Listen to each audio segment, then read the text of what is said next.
وما لنا ألا نتوكل على الله وقد هدانا سبلنا ولنصبرن على ما آذيتمونا وعلى الله فليتوكل المتوكلون. Dalam riwayat ini disebutkan bahwasanya surah yang turun ini sampai ayat yang kelima. Akan tetapi Syekh Shafiyur Rahman Al-Mubarakfuri ini dalam Ar-Rahiq Al-Makhtum menyebutkan dia sampai ayat yang ketujuh gitu. Beliau mendapati dalam riwayat lain itu disebutkan sampai ayat yang ketujuh. Maka tidak ada salahnya kita membaca ayat yang keenam dan ayat yang ketujuh, yang mana nanti kita ambil kesimpulannya ini adalah wasiat Allah Subhanahu wa taala bagi seorang juru dakwah, yang mana penghulunya adalah Nabi Muhammad SAW. Teladan sebaik-baiknya teladan bagi para juru dakwah adalah Rasulullah SAW. Dalam meneladaninya mungkin kita nggak bisa sempurna, tetapi paling tidak semaksimal mungkin kita meneladani Nabi Muhammad SAW. Maka dalam 7 ayat ini wasiat Allah Subhanahu wa taala bagi para juru dakwah. Jadi senantiasa agungkan Tuhanmu, itu tujuan dakwahmu gitu kan. Kamu memberikan peringatan itu senantiasa agungkan Tuhanmu, senantiasa kamu bersihkan. Jadi setiap saat bersihkan terus. Perlu terus introspeksi dalam diri seorang dai itu untuk membersihkan diri. Kemudian terhadap segala perkara-perkara yang menjerumuskan kepada azab Allah, putuskan seputus-putusnya. Nggak ada kompromi bagi seorang dai itu nanti untuk toleransi terhadap ini ada azab Allah, nggak apa-apalah kan dikit aja azabnya. Nggak ada dikit-dikitan di sini. Kiai saya dulu pernah mengatakan, iya haram tapi haram kolil gitu kan. Nggak ada haram kolil gitu. Haram sedikit itu nggak ada. Haram gitu loh. Ketika dia haram, nggak ada kompromi. Nah kemudian ini yang penting di ayat yang ke-6, wala tamnun tastakthir. Jangan kamu beri karena kamu mengharap akan mendapatkan lebih banyak dari yang kamu beri. Wala tamnun tastakthir. Kalau dalam bahasa modernnya itu don't give to get gitu. Jangan kamu beri karena kamu berharap akan dapat gitu kan. Wani piro gitu kan. Kalau saya kasih itu kamu mau berani berapa ngasih saya gitu. Dai itu hilangkan itu jauh-jauh. Juru dakwah dia hilangkan itu jauh-jauh. Kiai kami mengatakan kader umat itu adalah yang berpikir give, memberi. Nanti balasannya itu urusan Allah Azza wa Jalla. Tetapi dalam pikirannya seorang dai itu beri terus. Nah, yang ini sudah dilarang sama Allah ini. Seorang dai itu kalau memberi terus dia berharap nanti saya dapat berapa dari ini. Itu mohon maaf ya. Kiai saya punya kata-kata yang kasar itu. Kiai Hasan Abdullah Sahal itu punya kata-kata yang mungkin menurut sebagian orang kasar, tapi beliau katakan seperti itu untuk memberi peringatan bagi mereka yang cari untung di dalam dakwah ini gitu. Jadi beliau mengatakan itu sampah perjuangan. Itu bahasa kiai saya. Sampah perjuangan. Kalau ada yang berpikir untuk untuk mereka-reka nanti saya dapat berapa, itu sampah perjuangan.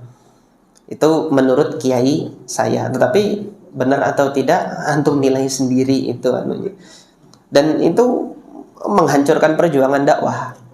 Yang seperti itu menghancurkan perjuangan dakwah, karena nanti mereka akan enggan berjuang kalau masih memikirkan saya dapat berapa di dalam dakwah. Oleh karena itu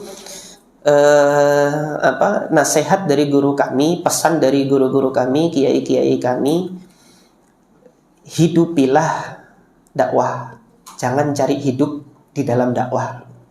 Kalau cari hidup di dalam dakwah salah tempat. Tapi hidupilah dakwah, jangan cari hidup di dakwah. Wala tamnun tastakthir, jangan kamu beri dan kamu berharap untuk mendapatkan lebih banyak. Nah, kalau gitu kan, dapat apa saya kalau Jangan memberi berharap dapat yang banyak, kan tidak dapat apa-apa. Itulah Allah kemudian tegaskan di dalam ayat yang ke-7, walirabbika fasbir, sabar. Untuk Tuhanmu sabar. Sakit memang gitu. Ya kalau mau milih jalan jadi dai itu sakit. Ya sabar. Ya sabar. Saya 3 hari sakit.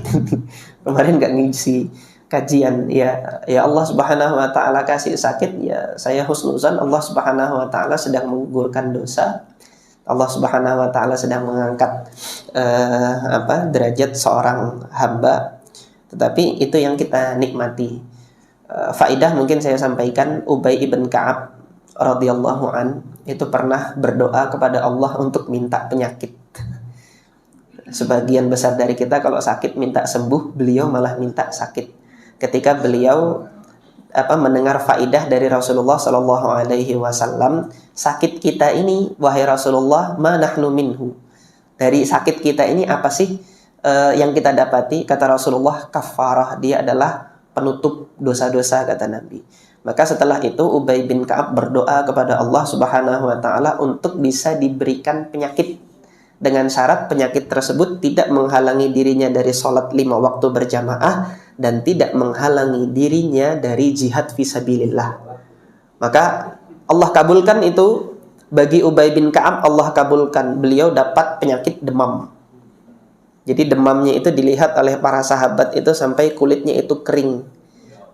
Jadi orang yang bersalaman dengan Ubay bin Ka'ab tuh merasakan panas badannya itu. Tetapi beliau masih mampu berjalan untuk sholat berjamaah 5 waktu. Dan beliau ketika ada panggilan jihad fisabilillah, beliau ikut serta di dalam panggilan jihad fisabilillah. Ya, mungkin sebagian dari kita kan nggak ada yang mau minta penyakit sama Allah kan.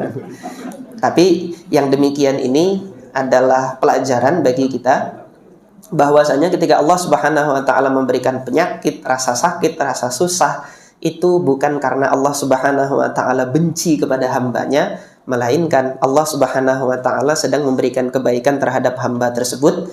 Allah angkat derajatnya, Allah hapuskan dosanya, Allah bersihkan dia dari perkara-perkara yang Allah Subhanahu wa taala tidak senangi. Jadi demikian. Sudah jam Isya masih ada berapa? Sudah masuk Isya ya.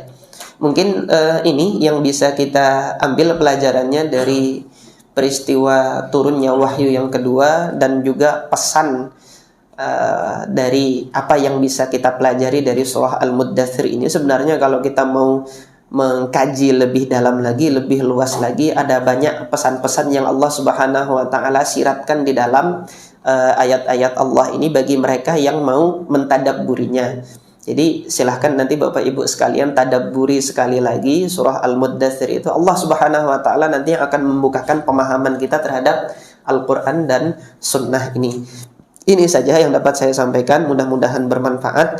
Mudah-mudahan Allah jadikan ini sebagai pemberat timbangan kita di akhirat nanti, dan Allah masukkan kita ke dalam surga Allah Subhanahu wa taala, dan Allah hindarkan nanti dari azab api neraka. Subhanakallahumma rabbana wa bihamdika asyhadu an la ilaha illa anta astaghfiruka wa atubu ilaik. Assalamualaikum warahmatullahi wabarakatuh.